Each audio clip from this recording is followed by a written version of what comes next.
Als Hitler toch de oorlog had gewonnen, wat weinig had gescheeld met die V2, hadden we dan nog levensmiddelenbonnen of viel de toestand achteraf best mee? We kwamen zonder een niet-Jood verklaring weer op normale wijze aan de poen. En er was geen verzekerde bewaring voor de zigeuners die geen mens iets doen.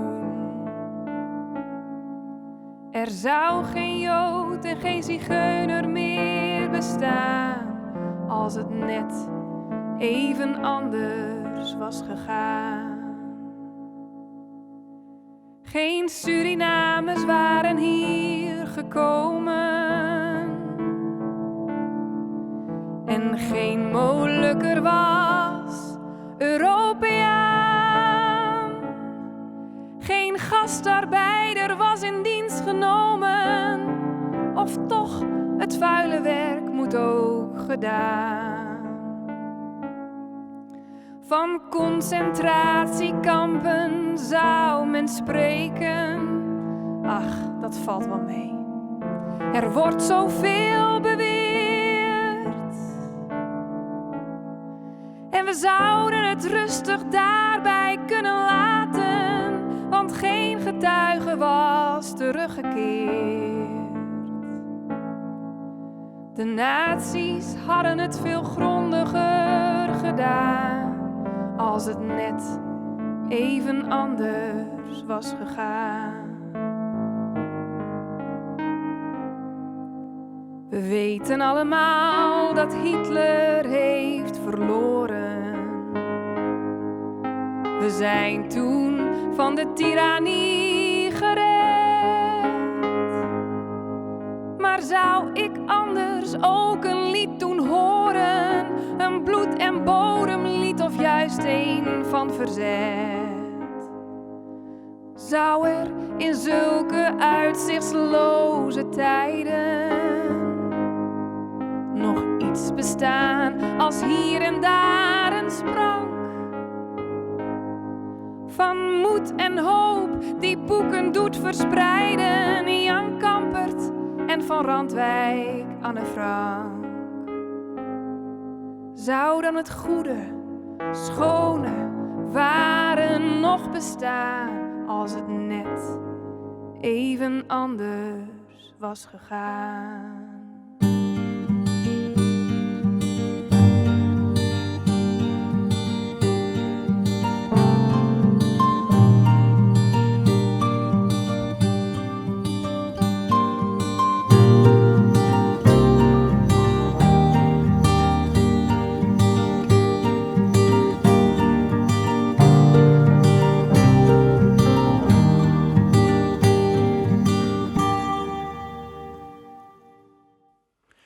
Je kennen vaak het verskewool van Claudia de Breij. Mag ik dan bij jou? En dat begint zo. Als de oorlog komt en als ik dan moet schuilen, mag ik dan bij jou? Dit verske jouwt heel helder aan hoe het iets abstracts en vier oorsteend als oorlog heel dichterbij komen kan. En niet persoonlijk wordt. Als er morgen op jou doorklappen wordt. Als er morgen in me verlet het van jou onvoorwaardelijke stiepen. Als jou vregen worden om jouw pad voor vrede en veiligheid te gaan. Vanzelfs en al de gelokst. Oorlog stiert al decennia vier van ons oor. En dat liet zien dat wij de oude jaren de lessen van die vorige oorlog goed thuisnaam hebben. Een sterke militaire geerwerking om beide kanten van de oceaan. En een vrij en welvarend Europa dat oer de hege grenzen van jet die het zinnen opbouwd is. Maar het is geen vanzelfsprekendheid dat de NAVO en de Europese Unie altijd wel bestaan blijven zullen. Volg je het nijs maar. En dan hebben ik nog de coronacrisis. En dat liet zien hoe hommels, hoe hastig de bestaande situatie omslaan kan naar een nij normaal. 2 maanden verlien wie het nog ondenkbaar dat dus hele land, ja de hele wereldeconomie, sa ta stilstaan komen zoeken. Het kent dus het oors. Jood bedenken wij de mensen die te kar maken hebben en kom op voor jocht en vrijheid. Voor het leven van de mooie mensen en daarvoor maar haar eigen leven betellen hebben. Ik mocht inderdaad op de Frieske Bevrijdingsdag het boek over de oorlog inderdaad en omkrieten van Sybren van der Velde in ontvangst nemen. En de titel van het boek is Code HC1. En HC1 dat stiert voor de eerste snijn van de Heidelbergse catechismus. En dat wie het liende beginsel van politieman Westra uit Wanswerd onderstreek. Die het omkwam in concentratiekamp Dachau. Het leeuwen wie voor hem een rotsvast betrouwen. En politie Westra stier daarvoor. Ont in de DTA. Je kan een hinder nooit wetter brengen, maar je kan het net dwingen om te drinken. Je kan niemand dwingen om moedig te wezen. De bezetter kon mensen dwingen. Maar de jongen die het haar chin dat onjocht verzetten, waren net dwongen. Ja, dienen dat uit eigen vrije wil. Zij dienen haar eigen door hiepen. Omdat zij een heger doel nastreven. Een beter doel, een menselijker doel als dat van de bezetter en zijn helpers. En wat sterk is vanwege innerlijke uitjoeging, is feitelijk een onbreekbaar. Omdat de geest van de dier toch de tiert hinnen volle verder spreekt als het directe fysieke effect van die dier. Liek als het voorbeeld van politie Westra en al die oren Sjenlid. Ik nou nog, 74 jaar later. Uw land is zoveel meer als een vlagge, een volkslied of de kleur oranje.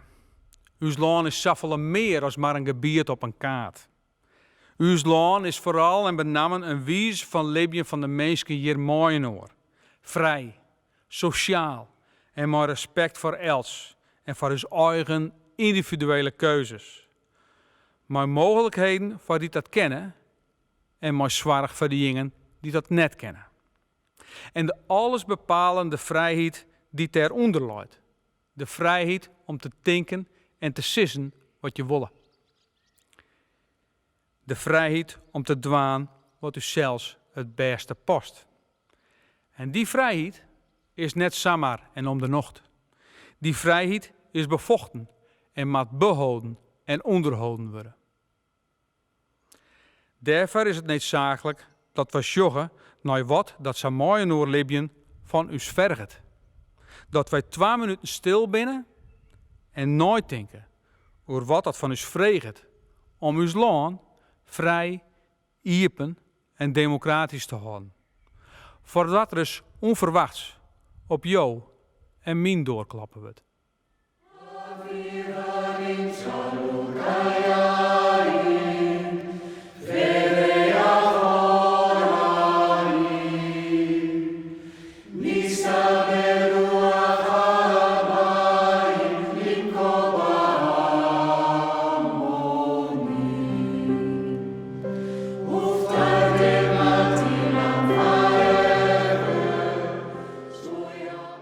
Hendrik Woldering.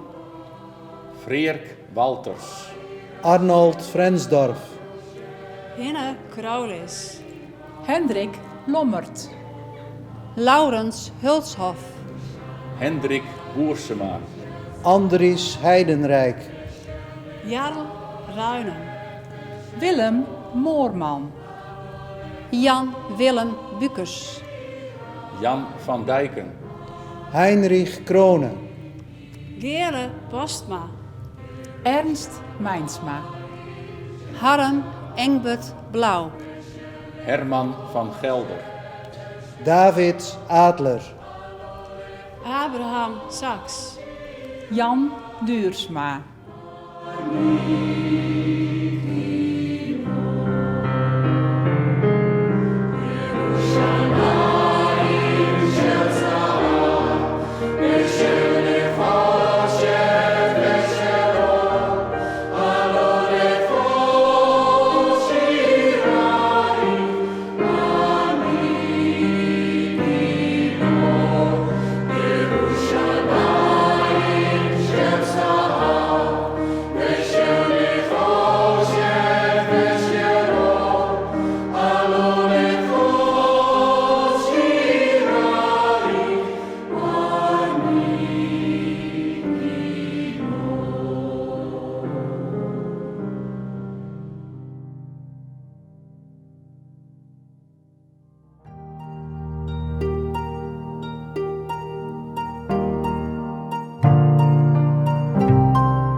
Ja, op 11 december weer op het plek waar we nog staan een Amerikaanse vliegtuig Delstad. Er zitten 10 man in dit vliegtuig. En dat waren mensen die de bom gooiden, moesten navigeren worden, we 2 piloten en eieren schutters. En er zitten heel grote mitrailleurs in die dingen, want ze waren de hele tijd aanvallen door Duitse jagers, dus de skeerten ze dan weer om. Dus er zitten 10 man in zo'n vliegtuig. En van het vliegtuig wat die Delstad is, binnen de 5 hier omkomen. Die dachten dat ze gewoon nog onderwijs weer naar Engeland, die hadden dat net in de gaten. En van die 4 die daarna zitten, daar is 1 had de crash overleefd. Na de tijd dat vliegtuig laaien, daar kwam ik al meestal erbij uit de buurt. Hè. Die kwam te zien wat er gebeurde, want er gingen grote regenwolken. Het vliegtuig over een heel eind, die had hennescoat om de wijs met een stikken afbrutsen. Dat werd het vliegtuig eigenlijk uiteindelijk del kwam, dat lag naar onder de Sediek. En de resten van het vliegtuig wat hier del kwam, dat wou je weer ophellen door de Duitsers, want dat kon ze goed broeken. Ja, Joeke die hadden nou hemelsbreed een hele kilometer waai ongeveer. En die had bedacht de dingen uit te hellen. En die was wel bewaking bij, dus hoe ze dat precies dingen, nou weet ik niet. Maar die hadden er een mitrailleur uithellen en radiospul. En dat hier tussen verstoppen. En ze gingen een onderdoeker en op een of andere manier best verrieren. En dan hadden de Duitsers die hem ophellen, met zijn huid en de onderdoeker. Zijn huid is laten we vrijlaten en de onderdoeker die is naar Duitsland gegaan, maar die had de oorlog ook overleefd. Alleen hij is op 28 mei is hij deersketten in Utrecht.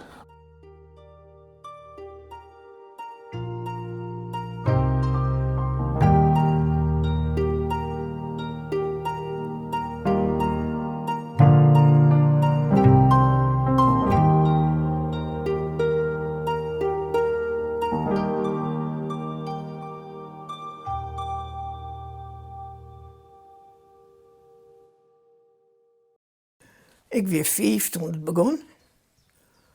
Nou, en ik was in de laatste jaar, 44, weet ik nog een hier.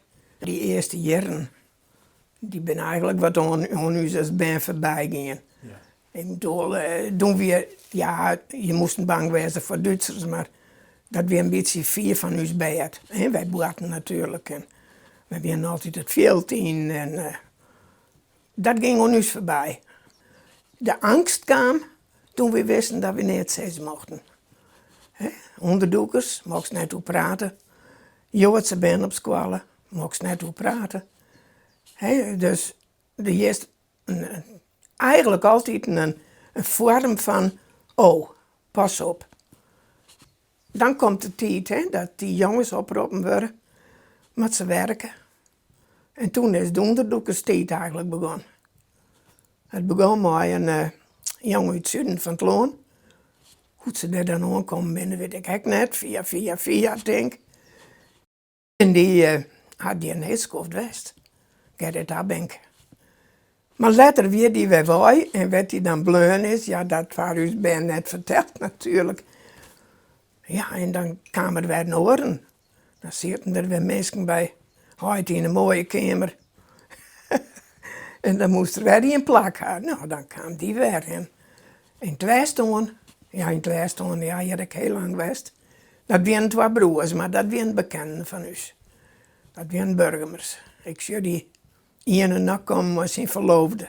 Trakjongen, hoofddoekje om, op een fiets. Want ja, ze kon aanhouden worden, hè, dus. Toen hadden we grote angst gehad, maar ook een enorm grote willen. Want ja, we zijn jonge jongens, 18, 20, 20, maar toen in het laatste, ja. Dat ging echt hut om hut met die BS en zo, ja. Daar hadden wij het meeste eerst net van afweten. Alleen wij sliepen in een bedstee, mijn zus en ik, naast de woonkamer. En toen op een nacht, toen stompten ze me aan. Ze zei, nou maar eens heren. Het is wel goed lood erop, maar ik denk van, inbrekers. En dus mem had misschien wel voor de deur staan, want die deur ging op. En ze zei, je had niet heet. Toen wisten wij wel, zwaaien, nooit weer over praten. Dat heb ik nooit gedaan. Wij hadden heel wat, ja, willen gewoon. Maar, ja, boeten die willen, lag altijd tot die angst van, wij zijn net vrij. We moeten overal voor oppassen. We moeten denken om dit en net zeggen van dat. En we gaan nooit wat jongen. En toen kwamen ze, een van die, of misschien twee van die jongens die erbij bij de BS waren, die kwamen. Razzia. Toen moesten de fietsen uit de square, want die fietsen staan hier al hier. Maar de geweren staan hier ook. En ik denk dat mijn oudste zuster, die had de fietsen voortgebracht. We hadden de vennen weer bij huis en hier is een hele diepe mits vorige. Daar had ze het spul in passeren. Maar ze ben gelukkig net west, want ja, dan hier er voor de België natuurlijk, ja, onherroepelijk. Maar hij laken door de mannen hij zei, het is gelukkig voorbij. Want hij zei, nou ik jongen, de geweren die staan in de tabak. En de lopen komen er uit. Ze hebben verbouwden zelf tabak natuurlijk, en dat is een hele hege plant. Maar ja, het geweer had nog krek langer rest. Dus mem dat, maar dat realiseert die pas nou zelf wat de huishouding gewoon haasten. En dan denkst, dat moest zus en dat moest zo. Hoe gaan die mensen dat doen? Al die mannen bewaskje, want ja, die weer natuurlijk, die holpen mooi, dus dat spul weer net skien. Die jongens die moesten bezigheid hebben. Nou, en dan het ondergoed. En de boppengoed. Ja, ik weet wel dat, wij nemen het beenhouden, daar waren de bussen helemaal. Nou, daar kwamen dan de smarige werkbroeken en dat waren gewoon maar de beenderen, als Christen net skien. Nou, en dan in Sap. Na de oorlog waren die moffenmeiden. Die waren keelskeer. En dan kwamen ze op een wijn of een een vrachtauto, maar dat weet ik eigenlijk net. Wij hadden dat net zien. Maar daar moesten de jongens die in het verzet zitten, die moesten er achterom fietsen. Die moesten dat zogenaamd opbrengen. Nou, dat had dus had één keer gedaan, had één keer mooi geweest. En toen kwamen we thuis en ik zei, hij weer er helemaal voorbij. Hij zei, dit is één keer, maar nooit weer. Hij zei, dit is zo beschaamd, dit maar weer net doen. Goed beschouwd spelen ze maar hun leven, ja. Als dat, en ze dienen het. En ja, ik zei het vanuit hun geloof. En naast een liefde. Ja, ze vangen alles op. Wat zeg maar dwang kon.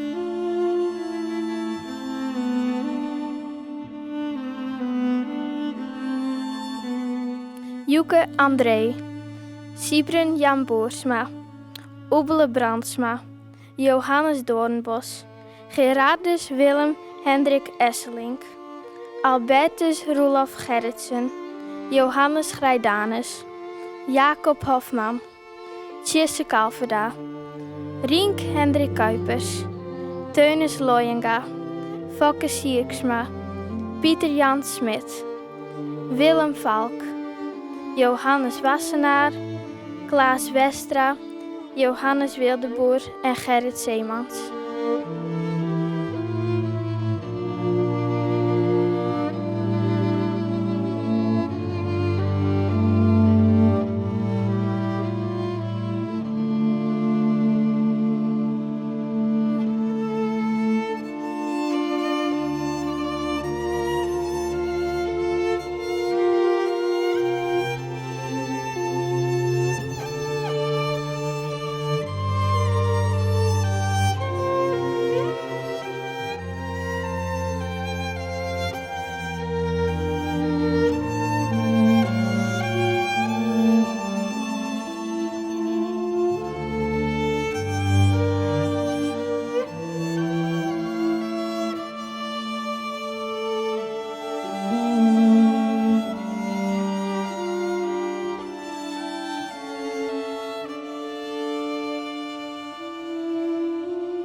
In april 2018 heb ik een lezing gehouden over de bevrijding van Bedaat. Want de 15 april maar 1944 had je nogal wat afspelen. En toen ik dat vertelde hier, toen wie er in die zei, waarom stuurt ik een boek over? En toen, toen begon de radertjes in de holle wat te draaien. Als je de verhalen vertellen wil in een boek, dan is 2020 is een bijzondere lustrum hier. De HC Nieuwcode is de motivage van het verzet om u dankbaar te handelen. Dat wat is dit boek vertellen wil. Het begint met verhalen van bedaders die het hadden verzetten. Verzet geen onrecht. Ze riskeren haar leven ervoor. Bieden eten en onderdak aan. Leveren klingen. Verbergen mensen u dankbaar is. Ze hebben het lef om een streek te loeken. De haatzikken gaan hoe fataal verriet uit haat. De oorval op het kerken. De schitterij bij de slachter. En de bevrijding van ons dorp. Het boek is ook tjoegen, die haar een verhaal opschreven ha. Stien van huizen en stritten als stillige tjoegen, die haar verhaal vertellen konden. Echo slachtoffers die verbonden binnen met ons dorp. Hoe twee jongens, Benne in Bedaat, Koen Spieksma en Pieter Reitsma. Hoe twee werkers uit twee verschillende koninkrijken, met een grote letter K en een lietse K. Dominee Kupers en Priesje Westra. Hoe twee meisken die haar een kast op het wetter verzinnen. Skipper Bouwer van der Woude en matroos Martin Buurmans. En hoe de jongen die voor het grote wetter uit Canada kwam om het dorp te bevrijden. William Thomas Bedell. Hij was degelijk verwonnen op het trijesprong van de eerste mediek, woont te dik.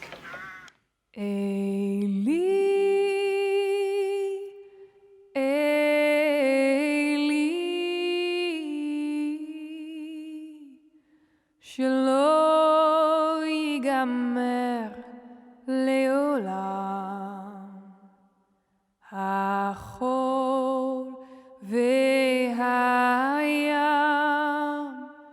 ריזרוש של המים ברק השמיים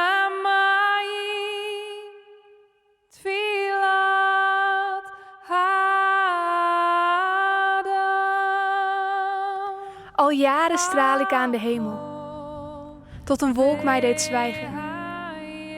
Maar ik had vertrouwen. De tijd stond stil, toch verstreken er jaren. Maar ik had vertrouwen. Alle gruwelijkheden van die oorlog zag ik. Elke traan, tot de volledige machteloosheid. Maar ik had vertrouwen. Het geluid van bommen overstemde. Angst beheerst het menselijk leven. Toch bleef ik vertrouwen. 75 jaren zijn inmiddels verstreken. Nog steeds straal ik, maar nu aan een gebroken hemel.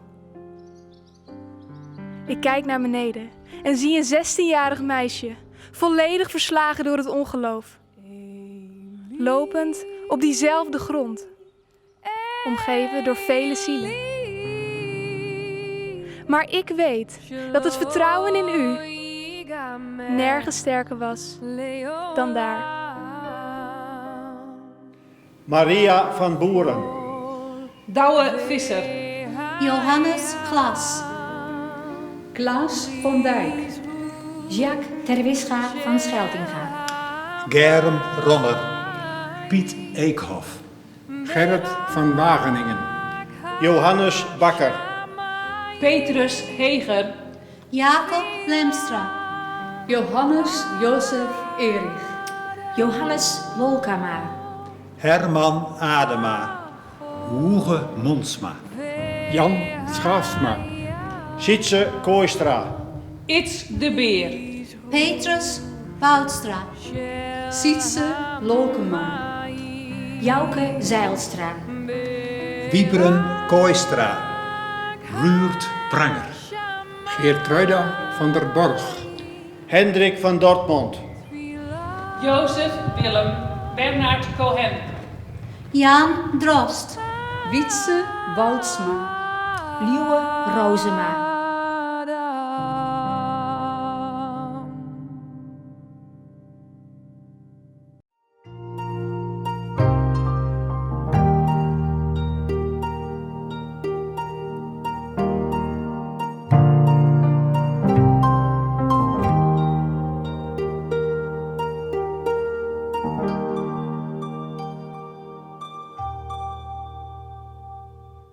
Op eerste Christdag waren de ruten onthuld naar de Maasdienst. Daar weer dominee Hoekstra zelfs ook bij, dat weer op 25 december 1948. De gemeente heeft geld bij elkaar gebracht om dit ruut dus plaatsen te laten. En toen werd er zoveel geld dat ze dus nog een ruut plaatsen konden. En toen hadden ze dus het oude ruut plaatsen laten, maar daarop 5 namen van tenaders, oud-tenaders, die het omkomen binnen in de Tweede Wereldoorlog. Eén naam ontbrutser en dat was de naam van Pieter Seipema. Pieter, die was beroepsmilitair en hij verhuisde naar Den Haag, waar er bij de huzaren kwam. En daar trof er een vrommeske, waar er later maar trouwd is, dat was een Emma Schulze. En Emma werd dus van oorsprong een Duitse, maar dat hinderde in die tijd nog niet, want het werd tussen beide oorlogen in. Hij recht al gauw betrokken bij het verzet in Grijs. En als er een dropping weer van wapens, dan die Pieter Maai, om die wapens op te vangen en te verbergen. En hij die ook wel maar aan oorvallen op distributiekantoren, om blanco persoonsregisters te krijgen. En ook bonnen, ITES-bonnen bijvoorbeeld voor de mensen die het onderdoek werden. Hij zamelde geld in voor zijn collega's die het onderdoek werden. En toen had ze wel eens hem zeggen, maar wel voorzichtig wezen. Nou, zei Pieter, als ze mij ophelden, dan ben ik net de enige die het stiert. Maar op een of andere manier had ze een boekje in de hand, de Duitsers een boekje in de hand gekregen, waar alle keer adressen in staan van mensen die het in het verzet zitten in Grijs. Pieter stiert er ook bij. Toen had ze hem ophellen. Hij ziet in de kerken, de weer een dienst gaande op een snijdenmiddag. Ze hebben hem meegenomen en ze hebben daar in de gevangenis stoppen. En nou ja, daar had hij een skoft zitten. Maar toen kwamen ze op een keer in januari, dat was in 1944, kwamen ze bij de gevangenis, Michael. En toen bleek Pieter maar nog een 110 oren naar Neuengamme gaan te wijzen. En daar waren dus hen gedeporteerd. Nou had hij net lang overleefd, want in februari is er doorgestaan van kleren ellende. Dan hebben we daar nog meer namen te staan, bijvoorbeeld van Sibian Hoekstra. Dat is een zoon van deze dominee Hoekstra die hier op het Ruut neemt wordt. Die weer dominee in Midwolda in Grijnsland. En die raakte heel bot betrokken bij het verzet daar. Hij weer, zeg maar, de commandant van een verzetsgroep daar in Midwolda. Maar hij is op een of andere manier, hoe weet men het, verreden worden. En de Duitsers zijn komen, hem oppakt en hij is naar de gevangenis in Grijns gebracht. Cornelis Grundig, zoon van een notaris, Jerry Ternaat. Hij was zelf letterlijk notaris, hij nam het over zijn huid. Ze kwamen oorspronkelijk van Terschelling. Grundig was een man die een hele partij had in het verzet. Er waren ook vaak vergaderingen bij hem thuis over dingen die ze dwaan woonden en nou ja, wat ze hem denken moesten en al dat soort dingen meer. Op een gegeven moment toen is het toch verrierd in het spel geweest. Want de ondergrondse hier een telefoongesprek aanharken van Duitsers. En daarin was het zijn, morgen pakken we Cornelis Grundig op. Hij lijkt begraven op Terschelling. Er staan ook namen op van 2 die op Java werken. En die is Klaas de Graaf, die was zendeling. En nou, hij woont net boven voor de Jappen. Doet hij dus het land binnenvoelen en daar de baas spelen. Dus ze sluiten hem al gauw op in de Master Cornelis gevangenis op Java. En later in kamp Ambarava. Ale Pausma, werk onderwijzer. Die werkte ook op Java in Bandung. En hij was reservist in het KNIL-leger, het Koninklijk Nederlands-Indisch leger. En die hadden ze oppakt en in een kamp stoppen. We hadden hier een hele jonge vent, gewoon, die al gauw in het verzet zit. Hij was een massantje hier, doet de oorlog uitbruts. En dat was Albertus Nauta. Hij moest op een gegeven moment een vlechtje voor de Duitsers, want ze hadden hem in de smiezen kregen. Hij is door naar de Achterhoeien, ergens in de buurt van Zutphen en Deventer. En daar is er onderzoek in Harmsen. En daar kwamen we op een boerderij te lonen. Werd soms wel 40 onderzoekers weer. Kun je je voorstellen? Hè? Een boerenpleert met 40 onderzoekers. Net dat ze daar al een keer sleepten, maar ze sloegen er wel hele dagen met elkaar om. En toen bij de Duitsers kwamen, die hadden de boerderij om singelen. En die hadden mensen die ze dus ontroffen gevangen namen. Ook de eigenaars van die pleats. Ze hadden alle huisreed, alle materialen hadden ze eruit halen. En toen hadden ze de pleats in de bron stutsen. Alleen Albertus Nauter, je geluk. Want hij en een maat van hem Isen, die waren die dag daar net onwijzen. Van toen weer een nou ja, de klos werd steeds maar. Dat monument, dat is ontbleerd in 1948. 24 december 1948. Het stelt voor dat levensafbrutsen worden kennen in de oorlog. En want als die middelste zuiltjes, die is net opgebouwd, zeg maar. Die is net netjes aanmaken. Maar die zuil, die verbeeldt dus de afbrutsen levens van de mensen die daarop nemen worden. Op dat monument. Er staan 2 plakkaten, in links en rechts, met de namen van de slachtoffers die vallen binnen in de oorlog en die in West-Dongerdeel wennen in die tijd. Het is van een gelige steen en geel, dat is de kleur van de hoop. Boven die zuil, boven die zuil, zien we alle reden staan. En dat symboliseert het bloed wat vergeten is voor de strijd in de oorlog, dat jonge leven. Maarten Buurmans, Tine Stijgstra, Jacob Tijdsma, Gosling Visser, Cornelis Visser, Anne de Vries, Gerrit Brouwer, Sipke Ekkers, Cornelis Groendijk, Ernst Mijnsma, Albertus Chittenauta, Jan Dijkstra en Johannes Holweda.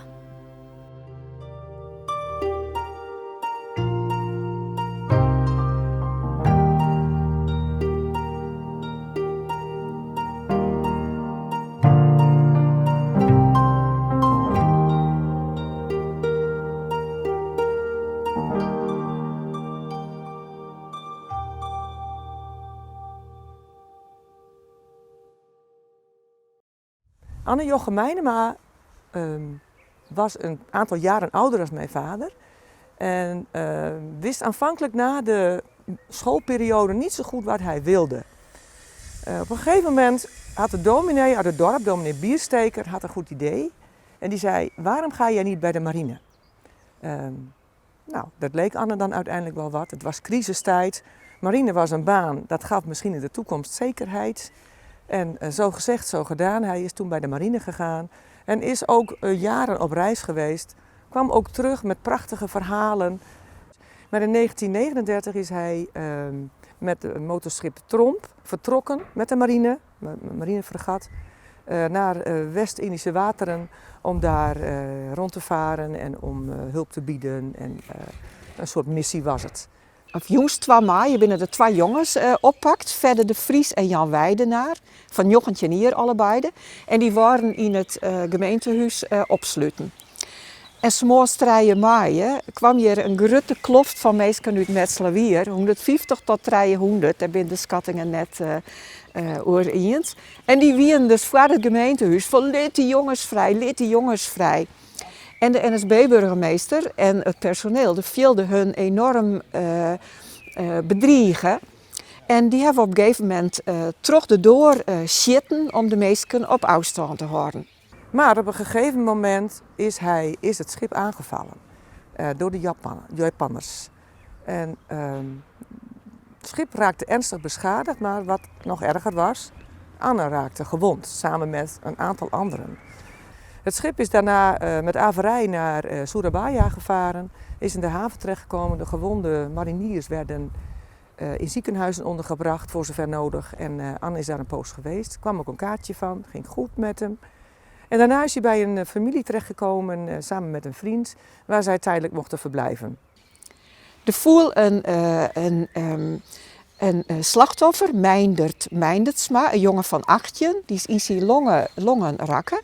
Maar ik, Dirk Fokkens uit Nieuwewier, die wie op weg naar de dokter. Hij hier iets onder de vinger en die zag deze klof meesken en die stapte af van zijn fiets. Van hé, wat is dit hier? En die waar ik rakken, trog San Koegel. Nou, hij moest naar de dokter, dus hij had zijn vingers gelitten, maar tegelijk ik de schotwond in zijn voet. En de dokter zei, Dirk, toen is net naar huis te gaan. Ze binnen hier al west, om namen. Maar Dirk dacht, ach, het gaat om eens net om mij. Ik die net mij. Dus hij is gewoon naar huis te gaan. En 's middags is hij oppakt. En naar het oudburgerweeshuis van Ljouwert bracht. Het standrecht wie toen nog in Greens. En dat is de orendijs naar Ljouwert verhuizen.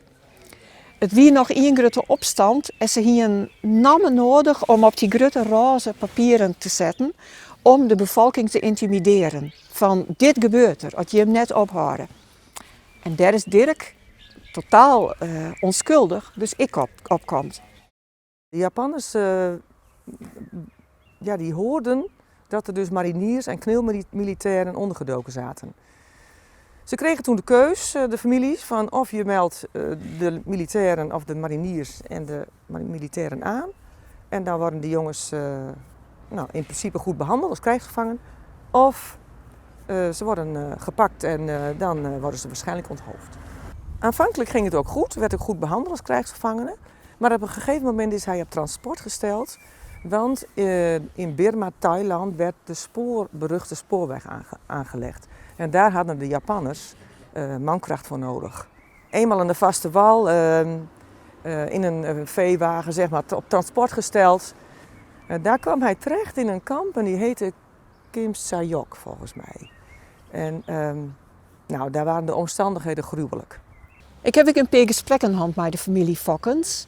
En zij zeiden, ja, wij wonen net lauwen, wij toch net is bluff. Vanzelfs hebben ze net zo'n jonge man die zitten. Hij is vast ik aan het werk zetten in Duitsland. Dus zij bleven wachten tot hij weer omkomen zou. En ik heb van meerdere mensen gehoord, de deur mocht net meer op slot. Ze woonden net verhuisje, want als er weer omkwam moest er het huis vinden kennen. En ik, de familie Fokkens, is heel lang naar het station gaan. Als ze weer jaren, er komt een trein weer om, maar meestal uit het oosten. Dan hier de vrouw van Dirk, hier een foto bij haar, hij hem sjoend, ieder erbij, hij hem sjoend. Nooit. Is ze ziek geworden, had difterie. Eigenlijk een ongeneeslijke ziekte in die tijd, helemaal onder die slechte omstandigheden. Mensen kregen niks te eten, de aanvoerlijnen waren slecht. En heeft ook volgens mij niet veel kunnen werken daar, omdat hij zo ziek was. Hij is daar toen een week voor zijn 24e verjaardag overleden. Aanvankelijk werd er op een veld een kruis geplaatst, maar later werd er op een ereveld bij Kanchanaburi werden er allemaal gedenkplaten gemaakt. En ook op één daarvan is staat zijn naam, Anne Jochem Meinema. Mijn beppe is er volgens mij ook nooit helemaal weer bovenop gekomen. En mijn pake heeft daar ook heel veel last van gehad. Mijn vader vertelde wel, dan stond mijn pake voor de foto van Anne, want er was een mooie foto van hem. Daar stond hij daarbij te huilen. En het was een dreun. Ja.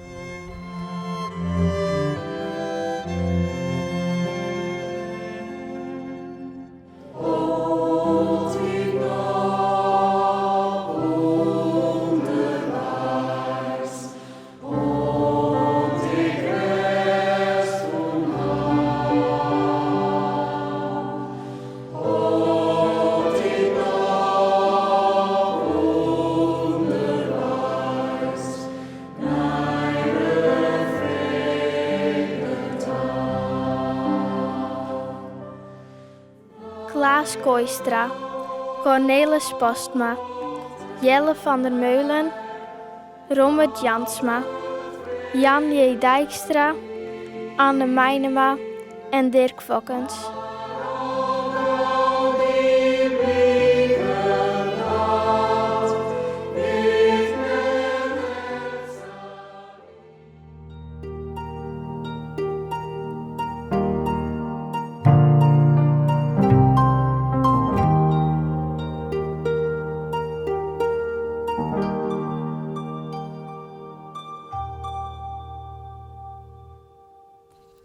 75 jaar geleden. Het is nu 75 jaar geleden. De oorlog is voorbij. Vele mensen hebben toen gevochten voor de vrijheid van u, van jou en mij. Ook hier werd toen gevochten, op de plaats waar wij nu staan. 4 mensen gaven hier toen hun leven. Van hen noem ik de naam. Gerrit Bleker, Heine de Bruin, Jacob de Graaf en Pieter Posma. Ik weet niet hoe de mensen keken, maar de oorlog was voorbij. De angst nog niet vergeten, maar diep van binnen blij. Vandaag is er al toen gebleven, daar staan ze, bang en blij. De mensen die nu leven, met u, met jou, met mij erbij. 2 minuten stilte, de oorlog is voorbij. De doden, we mogen ze niet vergeten, bij het feest om vrij te zijn. 2 minuten stilte, op een plek waar vrijheid is. Ik ben intussen 44 hier en ik doe hier intussen ook al 20 jaar bij de taptoe spelen. Ik vind het alle jaren een hele eer dat ik dat doe, dat ik dat steeds weer vervregen we. Ja, dat is toch, ja, dat klinkt misschien raar, maar dat is een van de hechtepunten van het hier zo'n beetje, zeg maar, dat ik hier steen mee. Die man van het verzet, die wien net benauwd. Die dienen van alle bigeliks, die wien droppings, dat wie oktober, november was, droppings in Eelsum.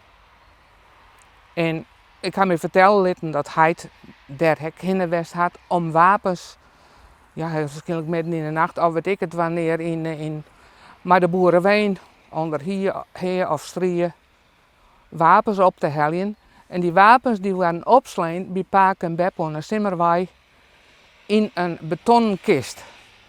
Een betonbak, een graafkelder. En die wie achter huis zit die in de groen ingroeven. Onze generatie die is net opgegroeid met de oorlog en wie denk ik wie mij van enorm geluk spreken dat we hier op dit moment in Nederland leven. Ik ben de omstandigheden op het moment wel een beetje anders, maar dat kan je net vergelijken met de Tweede Wereldoorlog zelf. Maar ja, dat is soms wat de mens bestelt, denk ik. Als het juist wat er op orenplakken in de wereld gebeurt, dan moeten we hier blij worden dat we hier wonen. En bij Paken in de squarren, daar houden ze dan, of in boetes, houden ze dan wel oefeningen. En dan winnen zo'n shitten en ze maken direct springstof om eventueel spoorlijnen opblazen te laten. Als ik zei, ik ga soms dan stik je te spelen en dan gaat het piekenvel mee over de rug. Dat moet ik eerlijk zijn. En nou eigenlijk wel trouwens, als ik het erover ha. Het is, ja, dat ik van die 4 meisjes die je sneuvelen binnen en dat doe mij, dat is, ja, dat ben ik rutskop. Mijn huid is begroeven in die grafkelder waar die wapens in zitten. Ha?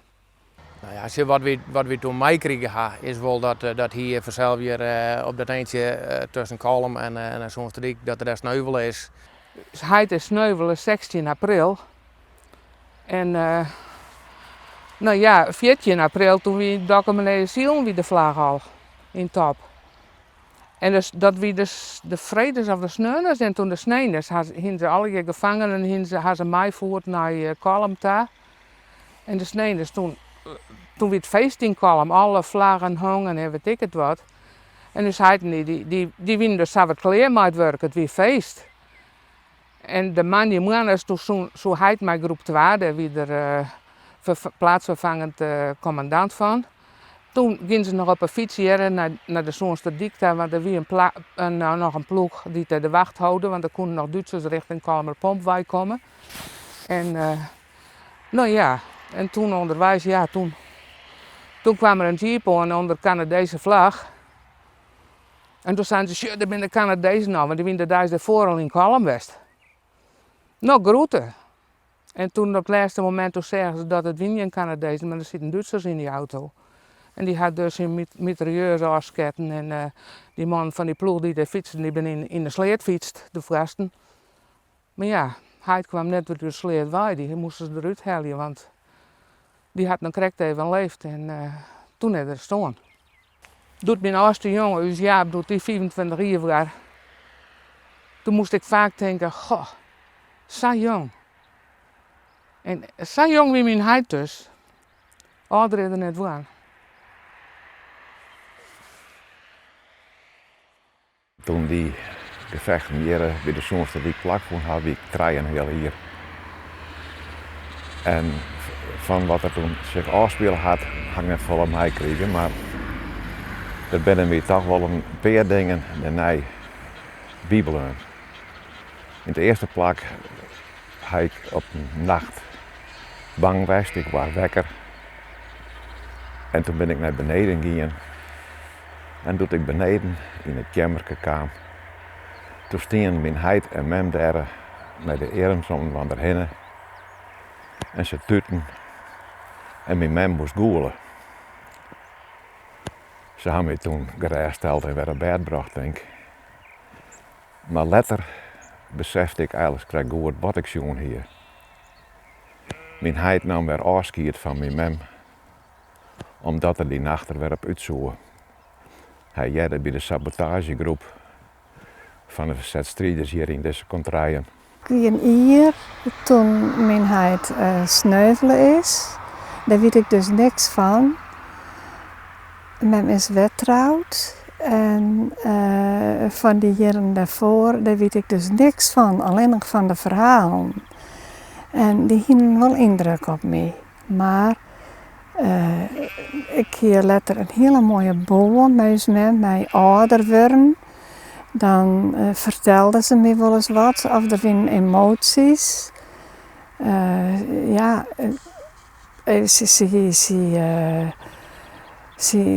Er weer wel eens wat en dat sloeg dan altijd weer op het waarom naar het sneuvelen van heid.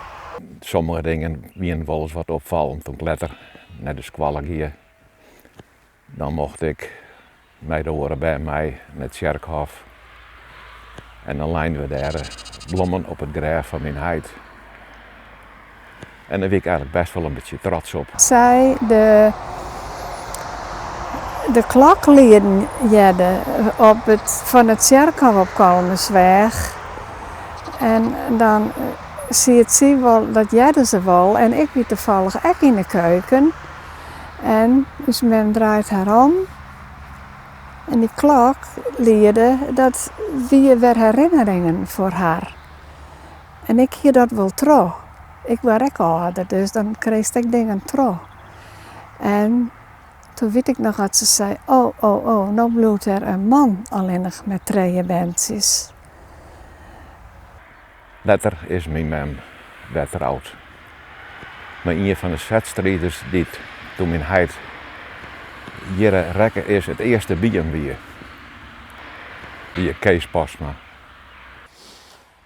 Waarvoor op het monument staat Oudvaars Erven Wijtsjoerdij. En op het monument zie je dus een man die ze beschermen die jerm om het nageslacht docht. En in de rechterhand had er het geweer, werd het nageslacht eventueel mee verdienen jezelf. Koste wat kost. Oudvaars Erf bij Wijtsjoerdij.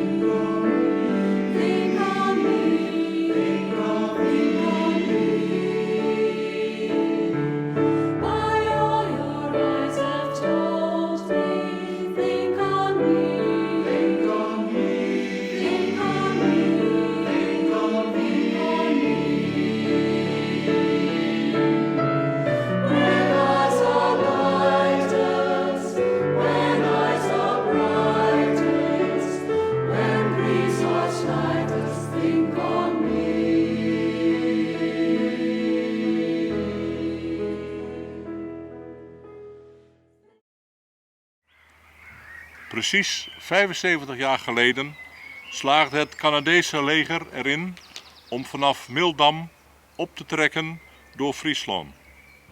De Royal Canadian Dragoons, het was deze Canadese eenheid onder leiding van majoor Gauthier die op 14 april Dokkum binnentrok. In Dokkum kostte de vlucht van de bezetter het leven van 2 burgers. Ze waren door de vluchte collaborateurs als een menselijk schild op een vluchtauto geposteerd. Bij de Woudpoortsbrug in Dokkum kwam het tot een vuurgevecht. De gijzelaars kwamen hierbij om het leven.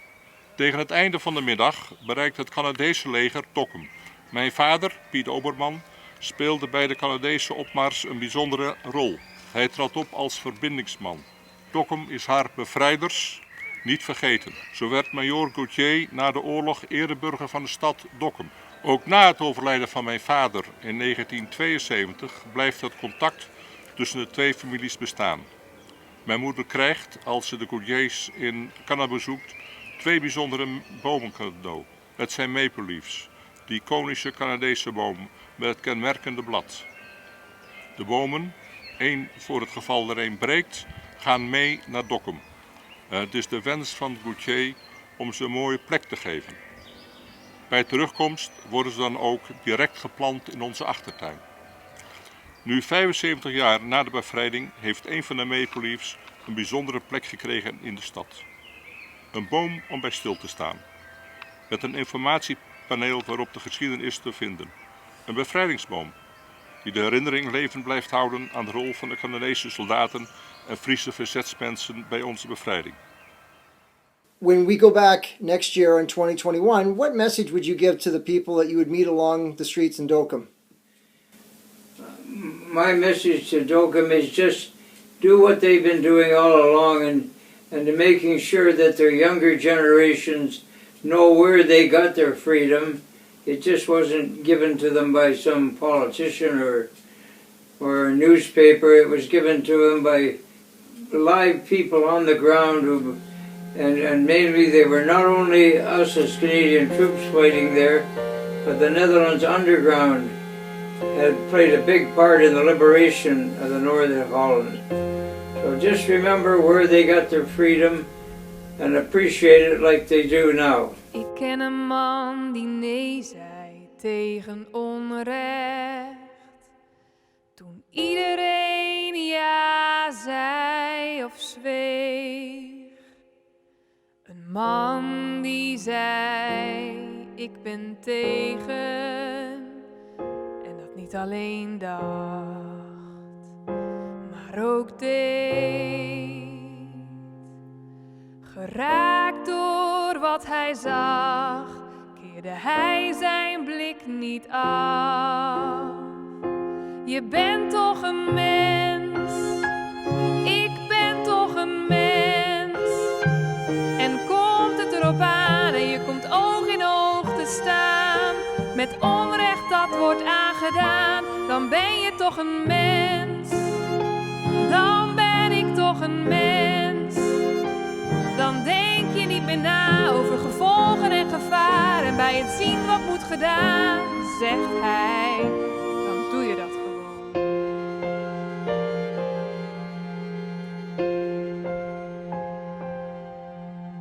Ik ken een vrouw die ja zei, toen haar de vraag werd gesteld.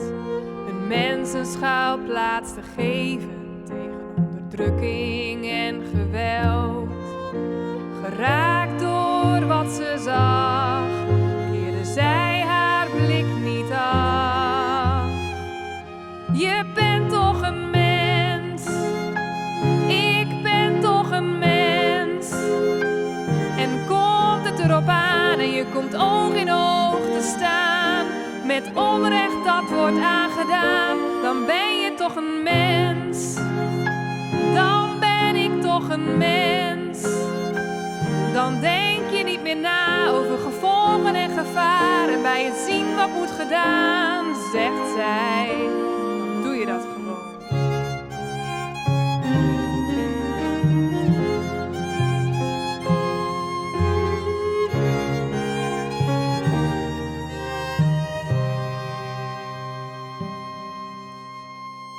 Ben ik een mens die nee zegt? Als iedereen ja zegt of zwijgt. Ben jij een mens die ja zegt? Als iemand in nood naar je kijkt.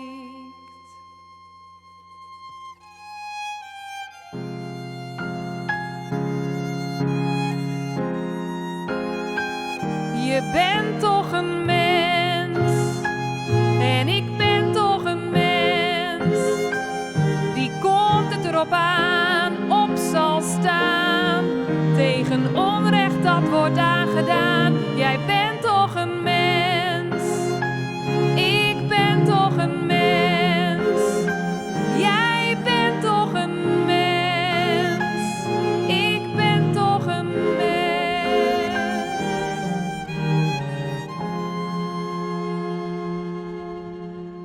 Een mens die zegt: